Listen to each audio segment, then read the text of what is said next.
Ostap has asked a very big question, and I want to try and answer it using an idea, a word. And the word is stasis. And I want to use it in both of its meanings. It has many meanings, but for our moment in history and for reflecting on the impact of previous pandemics and epidemics, stasis is a word that I find very useful in both of its meanings. The first meaning of stasis is of a stagnation, inactivity, paralysis, an unchanging equilibrium. And all of us who have lived through 2020, periodic lockdowns, we're currently back in London in what we call tier 3 lockdown, where pubs and restaurants are closed, where you have restricted contact with your family. So we've been living for much of this year in a kind of personal, familial stasis, a frozen state. But stasis in Greek also means a civil war, a conflict within a family. And the impact of the pandemic is also about a series of conflicts, which I want to talk about briefly. And the impact of this pandemic has been similar to the impact of Spanish flu, similar to the impact of AIDS, similar to the impact of Ebola. And it seems that there are more and more frequent epidemics and pandemics. And the most important impact as we come out of this stasis in which we've been living is the impact it will have on structural inequality globally, which again is what we have seen in many previous pandemics in terms of the negative impacts. I'll say a little bit also about the positive impacts at the end, but in terms of the negative impacts, one of the most important is its deepening of structural global inequality in 4 respects in particular. We have seen through the stasis period its impact on healthcare, and that has deepened inequality of the provision of global healthcare as rich countries have concentrated resources on themselves. Secondly, we have seen the impact in terms of inequality with respect to the digital divide globally. Those societies, companies, communities that could go online have continued a level of economic activity much higher than those communities which could not go online.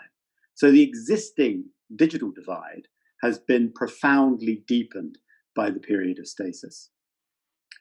Thirdly, the broad economic impact. So those countries which were high income and could afford packages of help and assistance during the pandemic are those countries which will emerge successfully economically after it.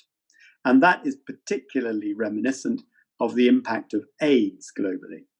AIDS was dealt with in rich countries by a level of investment in research, in treatment, and in support for those suffering from it, which has simply not been seen across the whole of Africa. And AIDS, HIV, is now deeply impregnated in the poorest communities of the world. And it remains a plague, an epidemic proportions in many countries which are poorer and therefore unable to afford the kinds of drugs and treatments that the rich countries can. And that brings me to the vaccine issue. So the greatest global inequality impact is going to be in terms of the speed of recovery. Speed of recovery will be determined by the availability of the vaccine. And the British Medical Journal published an article just yesterday looking at the global inequality of the distribution of the vaccine. And this echoes, as I said, treatment of AIDS, and it echoes the speed of recovery, which we saw from Spanish flu after the First World War. But what is happening right now in the world is that the richest countries have reserved or purchased many times more vaccines than they need, either for their entire populations or for the numbers of people who have been affected by COVID in their countries. So, for example, the United States has reserved 800 million doses, but it accounts for just 1/5 of all COVID-19 cases globally. Japan, Australia, and Canada have collectively reserved more than 1 billion doses, but they don't account for even 1% of the current global COVID-19 cases globally. So unless the developed rich world shares in a way that they didn't for a long time with AIDS, and they've been structurally weak on doing with Ebola, unless the richest countries share the vaccine, then the poorer and emerging economies, who by and large have been less affected by COVID than some of the advanced industrial countries, will recover more slowly. And in a post-globalized world, which is going to take, I think, a long time to get back to the patterns of movement that we had before the epidemic, although I think we will get back to them. But in that transitionary phase, the economic pain of COVID will be concentrated in emerging and poorer states, and structural inequality globally will be vastly enhanced as we come out of stasis. The second meaning of stasis, as I said, is in the Greek idea of civil war. And this is a conflict within a polity, within a family, within a community. And I slightly disagree with Ostap's question. He asked me the question about whether there is a conflict between safety and freedom in track and trace, in vaccine choice, and so on. I don't think that is ever the choice when we are dealing with Spanish flu, AIDS, Ebola, SARS, COVID. And I don't think that's the conflict that we see in the world now. The conflict that we see in the world now, and we've seen historically, is between science and medicine on the one hand, and irrational populism on the other. Pandemics are drivers of irrationalism because they are engines of fear.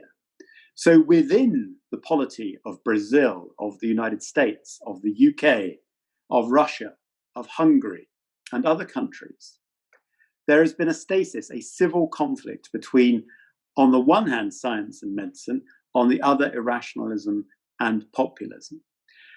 And my worry is that irrationalism, even though we now have a vaccine, will continue to win. I'm very heartened by the fact that 80 million people voted for Joe Biden, but it fills me with utter despair that in the face of a global pandemic, the country with the highest number of casualties per capita in the world, the United States, 74 million people still voted for Trump, still voted against science, voted irrationally, voted against populism. And I think this conflict will continue to play out in a number of countries and possibly in more countries. And the populists will use anti-vaccine rhetoric. They will use every hiccup on the road to recovery to blame science, medicine, and rationalism to enhance the irrational appeal. That's all the negative side. The positive side, though, I think we need to remember that Spanish flu was also an incredible driver for the reform and modernization of public health in countries like the United States and in a number of Western European countries. We have seen the incredible speed with which the vaccine has been created. So the COVID-19 pandemic has already been a huge driver for innovation, for modernization. And hopefully we will see more of that. So when I'm feeling optimistic about what will be different this time in terms of impact of the pandemic, I feel we will see some positives in terms of science and modernization. When I'm feeling most pessimistic about it, what we'll see is the same kind of structural inequalities that we saw with the HIV/AIDS epidemic, but this time even more profoundly.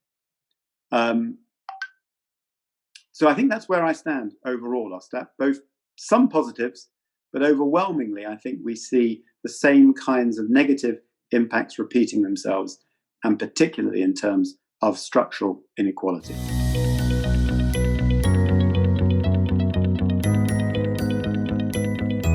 The digital divide will define the speed of economic recovery and the speed with which globalization begins again. I also accept the argument that there's been an opportunity created to do things differently, to culturally connect with people virtually. I've been running training programs in Iraq, and we've reached groups using Zoom with the UN that would have been very difficult for me to travel to at any time, really, to work with. So there have been some opportunities out of this, and so I accept some of the optimism that was expressed by other speakers. But my worry is that inequality is very slow to change and recover in normal spans of time. And in this recovery from COVID, which I also agree is not over yet, we're still in COVID, but as we transition from the stasis of COVID to what comes next, inequality is going to be structurally deepened globally by what's occurred over the last year. And the big driver of that is the digital divide.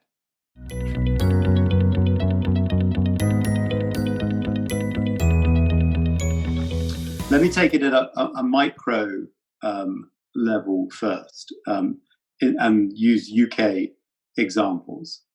In many ways, the culture of businesses were profoundly revealed in the way in which they responded to the crisis.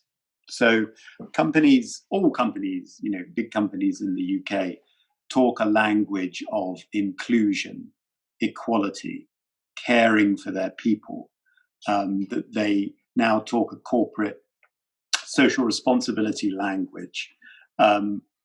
What we saw with COVID were the differences between those companies that really put that into practice and those companies where you could see it was a veneer of human care that when it came to it, didn't really exist. So some companies very, very quickly created Zoom meetings for parents to share tips about how they could look after children during lockdown. There were some companies, PwC, the big accountancy firm, for example, a couple of online travel companies were particularly good at this, who instigated a series of town hall meetings for their teams. Everybody is working at home, and what you lose when you work at home, obviously, is the connection with other people. So they created systems of town hall meetings where you could meet and talk and share your lunch and get to know each other, or continue to know each other, as you would if you had gone into the office. Companies furloughed their workers, which means they sent their workers home and with government support kept them paid but not working.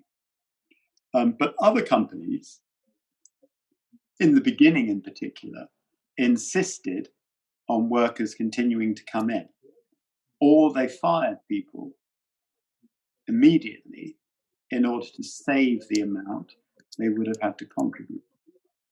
Or they demanded that people working from home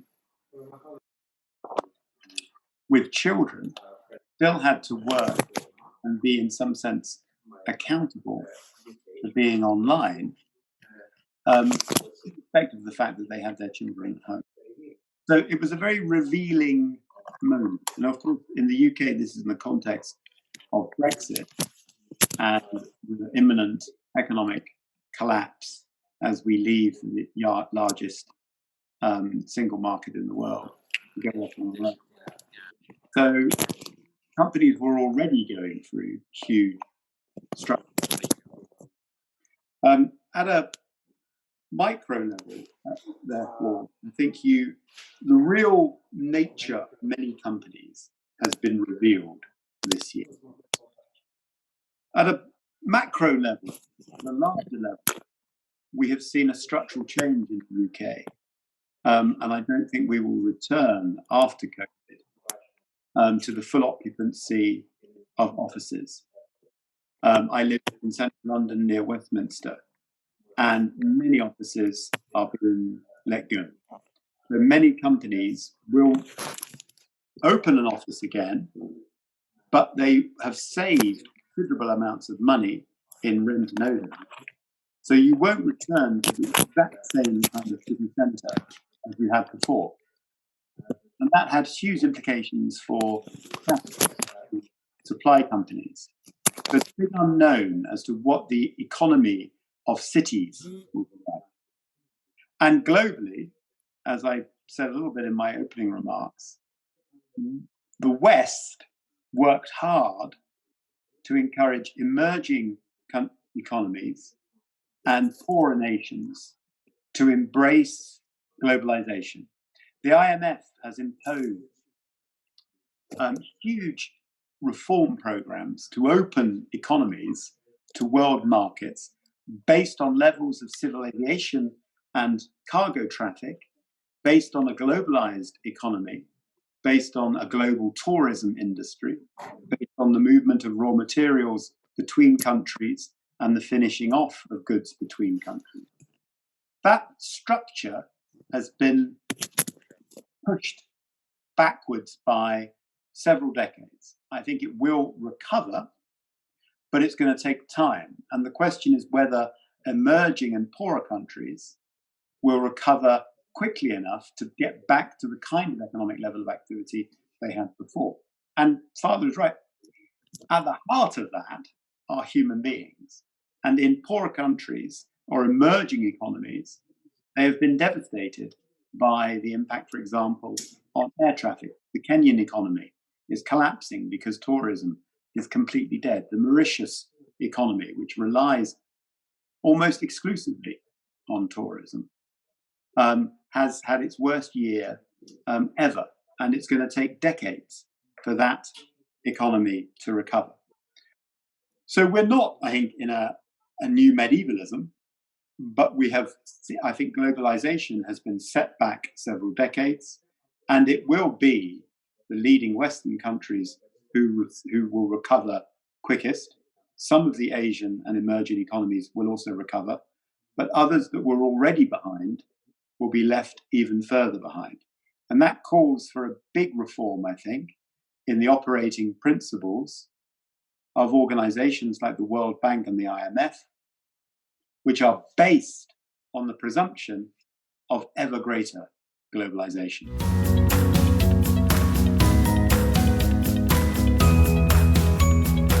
Let me give a positive and a negative response. So an optimistic and a pessimistic. Pessimistically, at a city level in 2025, we will see the center of cities hollowed out and empty of offices, and people living when they can in suburbs and out of the main cities of the UK and in other countries as well, and people connected virtually. So not having that same level of human interaction anymore, and not having the culture that is associated with bustling city centres. We might also, in this pessimistic view, still be in the ravages of a deep global recession. But it would be a recession that, even more than the usual recessions after the 2008 financial crash, for example, would see the rich getting richer and the poor getting poorer. Because globalization would recover slowly, and it would be on the same free trade IMF World Bank basis that it is at the moment. So it will reward those countries who are already better off and structurally able to monopolize the benefits of recovery. And the politics of the world will be dominated by the triumph of irrational populism, who will play on fear to maximize their political advantage. That's the pessimistic view. Optimistically, the recent decision by the EU to massively increase carbon emission targets, where carbon emissions has already gone down in the EU by 9% over the year because of the low level of economic activity. Perhaps that opportunity will be taken and there will be a return to real progress on the Paris Accords. That cities will be different. Yes, there will be less people in offices, but the culture of cities will be, again, people living in city centres. Because that would rejuvenate the culture of those city centres.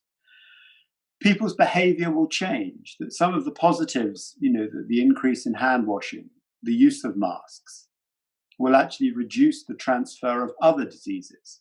So there may be other kinds of benefits of changes in behaviour. There will be more globalization, but it'll be different. And it will be based, as Father Jose said, on much more localism, on much more local economies, and on principles of reciprocity rather than competition. And also that some of the things that happened in COVID, spontaneous community actions where people would go and deliver food to the lonely or the isolated or the elderly, where government hadn't stepped in yet, local people got together and stepped in to help. Even on my street, people were checking on the elderly and those who we know lived alone. It would be wonderful, I think, in 2025, those low-level community care, spontaneous actions that developed during lockdown and during the worst times of COVID and continue now, as we've just locked down again yesterday, and you see those community-level structures of care re-emerging. I hope in 2025, we still see those, and those still exist. So there's a very optimistic road that we can take as we emerge from stasis of COVID-19, and there's a very pessimistic one.